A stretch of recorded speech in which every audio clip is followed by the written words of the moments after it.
You're listening to the best of inspirational music and conversation radio.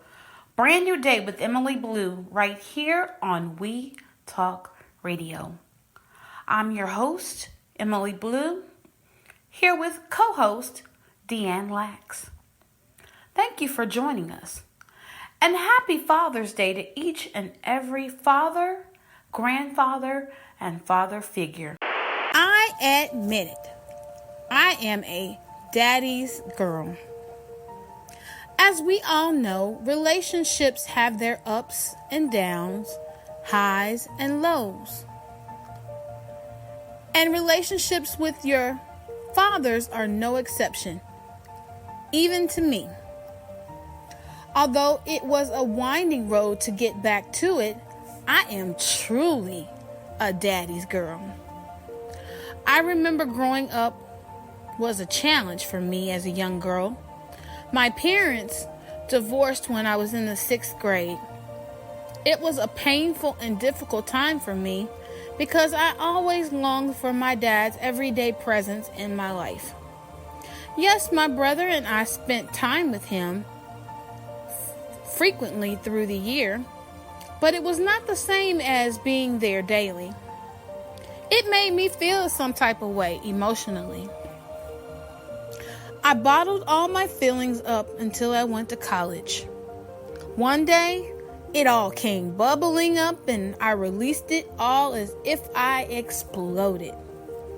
My dad and I started having tough conversations about how I felt all those years and how I was feeling at the time. It was really tough. But eventually, we got to a place where we rebuilt our dad-daughter relationship. He is my rock, and I can depend on him for anything. I talk to him almost every day, definitely every week. That bond grows stronger and stronger every day. I now look forward to how our relationship is growing and moving forward, as opposed to what shoulda, coulda, woulda been or shoulda, coulda, woulda happened. If you are struggling with your relationship with your dad, whether you are a son or a daughter, I want you to know that it's never too late to build a healthy and meaningful relationship with your dad. Life is short and precious. After all, we only get one. So when you think about Renaissance, what do you think about, DeAnn? So, I actually had to look it up because because I was familiar with the term that we use, from the Harlem Renaissance and so many other subjects. But in this case, when I found the definition as to what Renaissance actually meant, I thought it was extremely appropriate for our dads. And that's a person with many talents or areas of knowledge. And so when I think about dads, it used to be the show Father Knows Best. Yeah. And you think about Father Knows Best. And honestly, I believe that's the way God designed it. For the Father, when he is operating in the Spirit, that he knows best because he's following God's ordained footsteps. He's doing what he's being directed to do. So when I think about a Renaissance man, a man of many talents, a man who has knowledge, I mean, when I think of a father who is operating in the Spirit, that is truly a Renaissance man. And what a gift he is to this world. I don't want to get, I know sometimes we get kind of caught up in bashing our fathers, and times have changed quite a bit.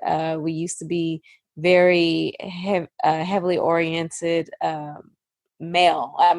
Everything used to be kind of father and male oriented, and now it's kind of made a transition to female oriented, and I understand why. There's a reason behind that. But I think if we can get back to our roots, going back to that revive us again, get back to our roots. And I know a lot of things have been taken away from us. If we can get back to our roots and just think about the importance of having a man in the household and what it does for the family. I mean, we could really have some strong families. Absolutely, because we know that script biblically, the man is considered the head, not saying that he is the dictator and everybody are the subservients underneath him, but that he extends the lead. He prepares the way so that the family can follow and do what is needed to be done within their family structure. And so when I think about a Renaissance man, I think of also a man who is, like you said, gifted, can do many, many things, such as can be a leader, can be a provider, can be the priest of his home, and is intellectual. It's just a plethora of things. And there are so many examples from when we think about the celebrity dads on the TV sitcoms to everyday fathers.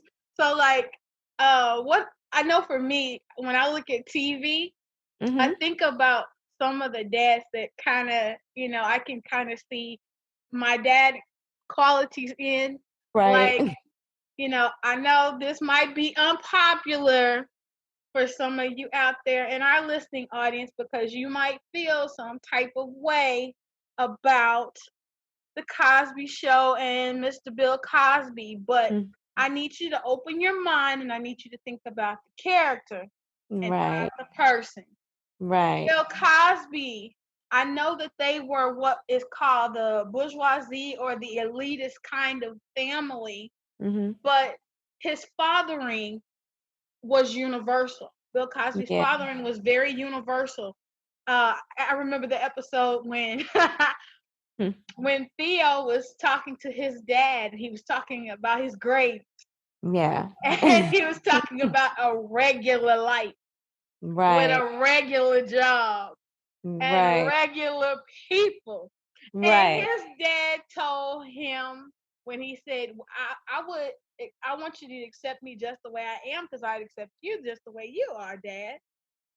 And his dad told him, that's the stupidest thing, the dumbest thing I ever heard in my life.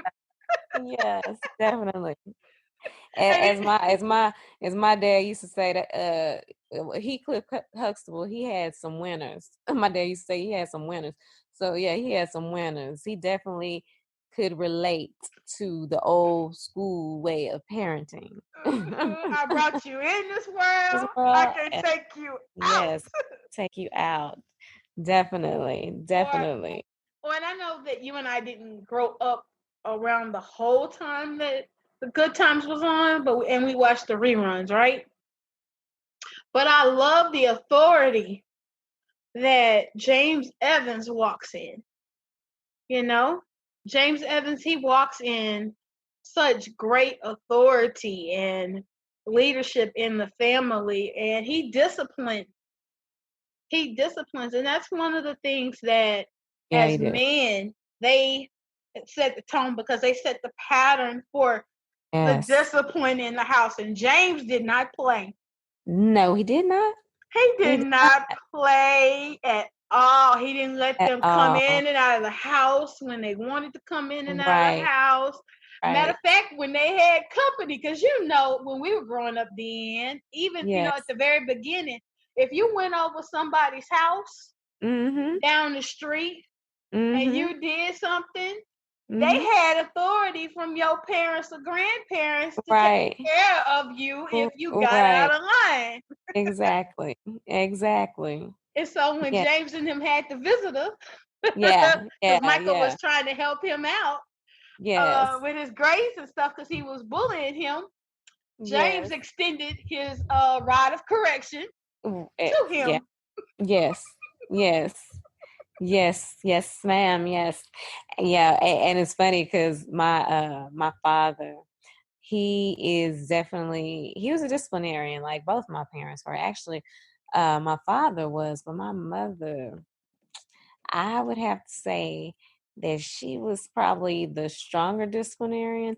And that's because my father, when it came to he kind of, I don't want to say kind of wimped out on that area sometimes.